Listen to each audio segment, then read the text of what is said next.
Evidence of learning. In this video, I'm going to walk through my thinking behind the learning experiences that provide students with opportunities to demonstrate evidence of learning. This was my first year working in a standards-based learning environment. The biggest shift for me has been in the language of learning. Conversations I have with students focus on their levels of learning and not a numerical grade. As you can imagine, I still have much to learn, but I want to share where I'm currently at. The levels of learning students can find themselves at my school are as follows: emerging, approaching, proficient, and exemplary.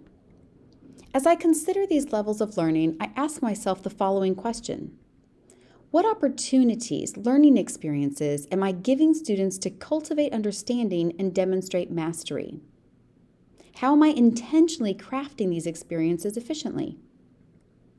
I decided to look through my rubrics to see if any patterns could be found. I noticed the following. Under emerging, students were expected to identify key concepts. Under approaching, students were expected to describe key concepts. They could reuse pre-made resources. Under proficient, students were now expected to apply and use skills and understanding gained. Under exemplary, students were expected to extend upon their understanding by making connections, optimizing tools, combining information in new ways, among other things. In my context, students who were at the emerging and approaching levels could talk about a concept. They could reuse pre-made resources. However, they couldn't be considered proficient until they actually did something with what they learned. Becoming proficient and moving towards exemplary is about applying knowledge and skills gained in both familiar and unfamiliar situations. What differentiates the two can include levels of independence, combining skills and understanding in new and creative ways, among other things. To provide further clarity, I summarize the purpose behind the experiences. The initial learning experiences have the primary purpose of exposure, exposing students to new concepts and ideas. The final experiences have the purpose of giving students the opportunities to demonstrate mastery. With these ideas in mind, I can more intentionally craft learning experiences aligned with these opportunities and their purposes. Learning experiences that expose students to new information, learning experiences that allow students to demonstrate mastery, and learning experiences that bridge the two, those that allow students to practice using acquired knowledge and skills. Here's my current implementation.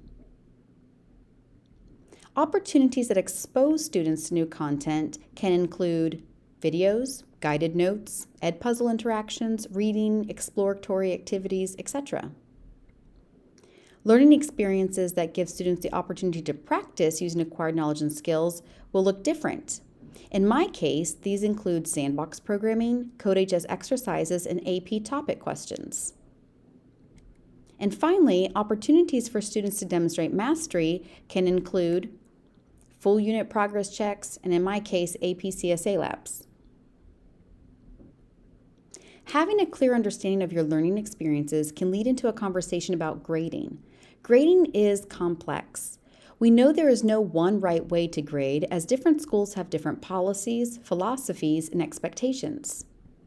But by visualizing our learning experiences and their purposes, we can make better informed decisions around grading and clearly communicate that to our students and community. What opportunities, learning experiences, are you giving your students to empower them to cultivate understanding and demonstrate mastery?